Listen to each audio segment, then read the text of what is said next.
Year 10, I hope you are all well and have managed to enjoy some of the sunshine from last week. So today's video is going to be on the Treaty of Versailles. Now this is something that you will have already covered last year and you may have covered in Year 8 as well. And that is because it is one of the most important peace treaties, if not the most important peace treaty to have ever existed. And it's incredibly important because it settled things between the European countries after World War One.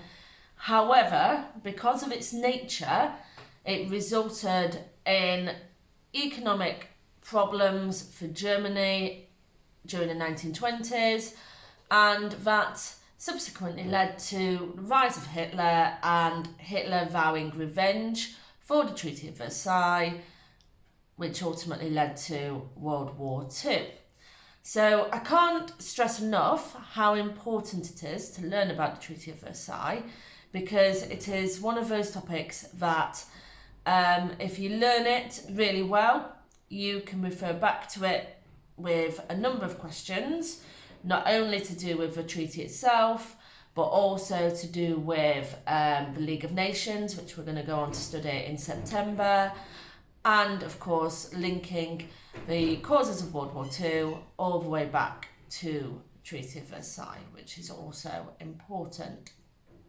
So I'm going to talk you through the different terms, and we're going to use the mnemonic of LAM to help us to remember the key terms of the Treaty of Versailles. So, starting with the first category of the mnemonic of LAM, and that is land. So, Treaty of Versailles aimed to take land away from Germany. So the first thing it took away is all overseas colonies. So Germany, if you remember, had built up its empire, its the Kaiser's place in the sun as part of Weltpolitik. Well, all those overseas colonies disappeared and they were put under the jurisdiction of Britain or France as part of the League of Nations. What that basically meant in reality was that Britain or France gained those lands as part of their own empires. The other thing that they lost was important industrial land, areas like the Saar and Danzig. Okay, so the Saar is a really good example. It was given over to the League of Nations, and the League of Nations was supposed to manage and organise this small region, but it was a small and important region because it had a lot of industry there.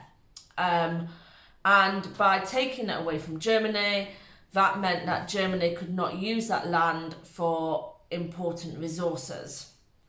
The other thing that we can talk about is Alsace-Lorraine. Now, this is a region that is on the border between France and Germany.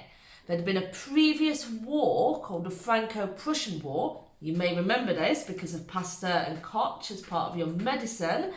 And the Franco-Prussian War had resulted in Prussia, aka Germany, winning and gaining Alsace-Lorraine. And Alsace-Lorraine was then given back to France after World War One. So that was a bit contentious. Many people in Alsace and Lorraine considered themselves to be French, but of course others considered themselves to be German. The other thing that Germany was not allowed to do in relation to land was something called Anschluss. Now we'll learn a lot about Anschluss next year, but it basically means uniting with Austria. And Austria had a shared culture with Germany and had been on Germany's side, been one of Germany's allies as part of the Central Alliance during World War One. And they were not allowed to unite and become one larger central country. Now, it's really important when we talk about land loss, you're talking about the loss of agricultural land, which helps to keep the economy afloat by feeding workers. You're losing industry, so coal, iron and other raw materials, and therefore that puts a dent in Germany's economy.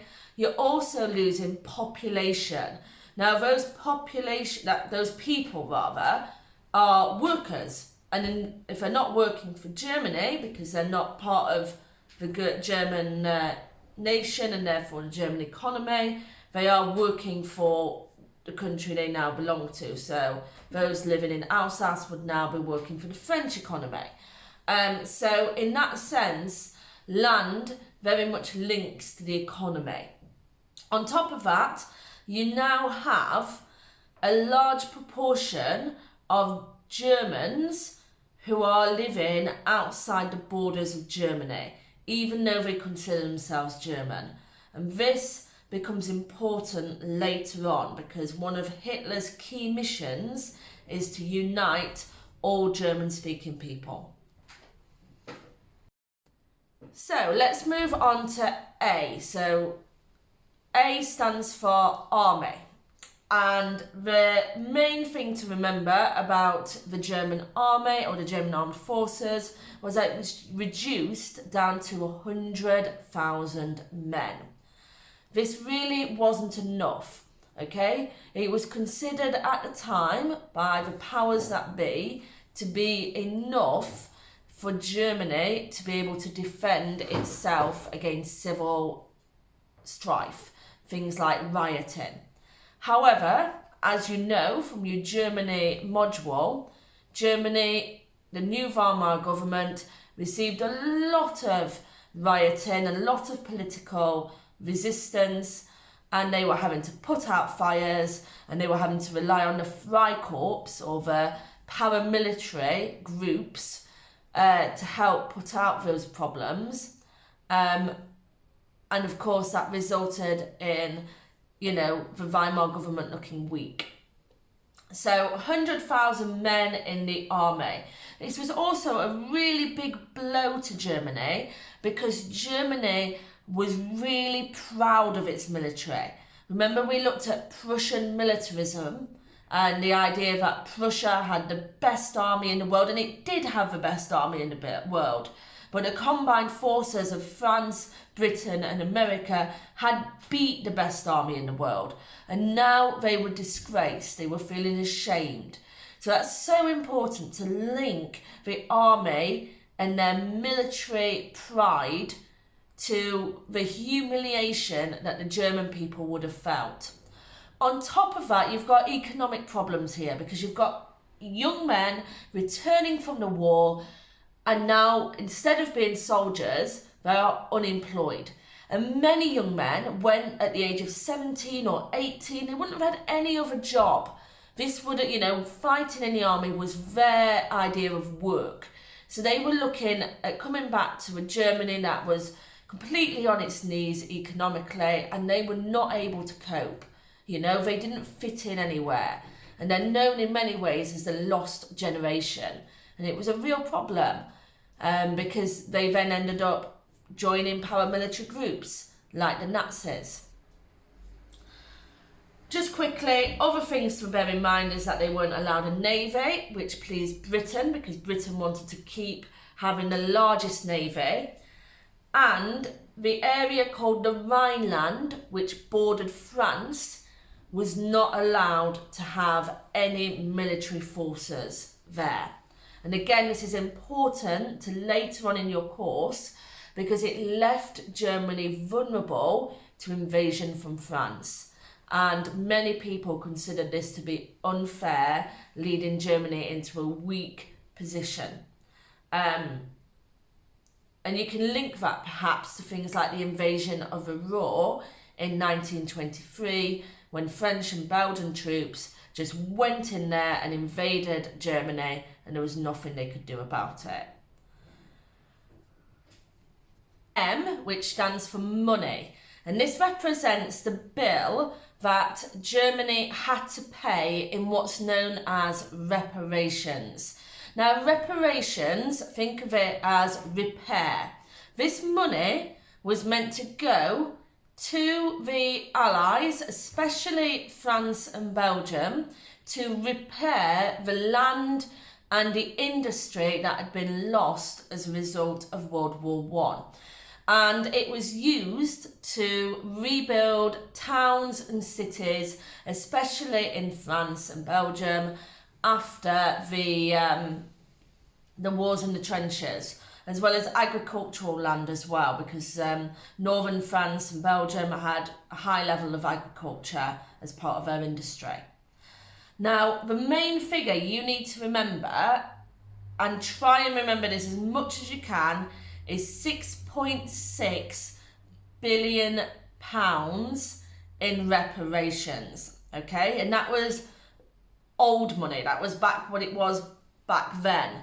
Now it would be a huge sum amount, probably equivalent of £1 trillion today because of inflation over time. Okay, so it was a massive sum of money, okay? And it was seen as, yes, to help the French and the Belgian economy and to provide war pensions and compensation for the victory, the victors of the war and their soldiers. But it was also, thinking back to the intentions of the Big Three, it was also Clemenceau's way of punishing Germany, okay? By giving them this bill, it's placing Germany in a huge amount of debt. And by being in debt to the Allies, Germany was effectively powerless, okay? They couldn't do anything to get back on their feet. And many people see the reparations bill as being the most serious, the most damaging of all the terms of the Treaty of Versailles, because it really affected the German economy. And if you think back to what we learned last year, just before lockdown, there was the hyperinflation situation in Germany where money, spending of money and the price of bread and other goods just skyrocketed in price. And that resulted in poverty and people losing their savings. And this problem really did continue on and obviously got worse after the Great Depression. So really important to understand how important those reparations were. Finally, we've got B, which stands for blame. Now, this is probably the simplest one to understand. Germany needs to take blame under Clause 231 for the war. And this is really important because by having to take blame for the war, Germany has to therefore take responsibility. And responsibility leads to reparations, okay? So the fact that Germany had to accept that it was their fault that the war started means that they have to take responsibility, which means they have to repair the damage caused by World War One. So in many ways, if you can link those terms together, then that's important. On top of that, you can then think, okay, so have this huge debt bill, but also on top of that, Germany has lost land, and that land would have helped to support an economy because it was coalfield areas and iron ore mountains, and by doing that, by saying that, it shows that the loss of land also had an impact on the economy and made it more difficult for Germany to pay its reparation bill. So that's kind of a whistle-stop tour of the Treaty of Versailles, and honestly, if you learn nothing else between now and September, please go away and learn the terms of the Treaty of Versailles and the different consequences and impact for Germany, because it's so important to both Germany and interwar year units, okay? And I will be very surprised, very surprised, if you don't have to talk about the Treaty of Versailles for at least one question in your paper 1 exam because it's such an important topic. So, I'm going to briefly talk to you now about developmental task. Again, I've set you a political cartoon because I really want you to get used to talking about these types of sources. Okay, this one is by somebody called David Lowe. Now, you'll look at a number of political cartoons by David Lowe. He was British. He is quite witty, actually, in the way that he puts across his cartoons and the messages. And generally speaking, is quite critical of Britain and France and the way that they are handling the situation with Germany. And you'll see that as his cartoons develop over time. This one is made in January 1921. So 2 years later, 2 years after Treaty of Versailles. And it was around the time when the first bill for reparations was due. Hence why it is mostly focused on the money side of Versailles. The man with the whip is France, obviously, because France, Clemenceau are all about revenge. And the guy with the spade is the one that's speaking. And he says, perhaps it would G up better if we let it touch earth. And what you've got is like a horse, a kind of skinny, weak-looking horse, kind of dangling, and a massive cart full of manure, shall we say. And that manure is labelled unlimited indemnity. And I've said on there, indemnity means debt. What he's basically saying is Germany have got so much debt, they're in such a massive, great big hole of debt, they're trapped, okay? It's like a debt trap. They can't possibly restart their economy while ever they've got this much debt. And the idea of it touching ground, a horse touching the ground, is basically saying, maybe if we help Germany a little bit, maybe let it get started in being able to pay its debt, then maybe we might be able to sort the German economy out. And of course, that would be good for Britain and France because they are due money as part of the reparations bill. So, really need to understand economics for this. The idea being that Germany has got this huge reparations bill.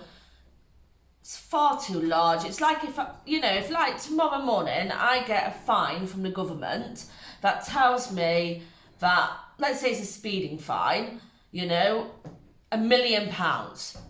Right, you've been caught speeding on Mansfield Road. I haven't been speeding on Mansfield Road, just to let you know. And you've got a fine for £1 million. Well, what can I do? I haven't got £1 million. I've got the money that I have. I've got the savings that I have. I can pay you that, although I'm being, pretty miserable afterwards.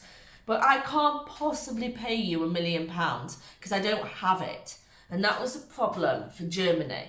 They were being set a reparations bill, that they just couldn't possibly pay. And it was going to cause them long-term debt. Okay, have a go at that.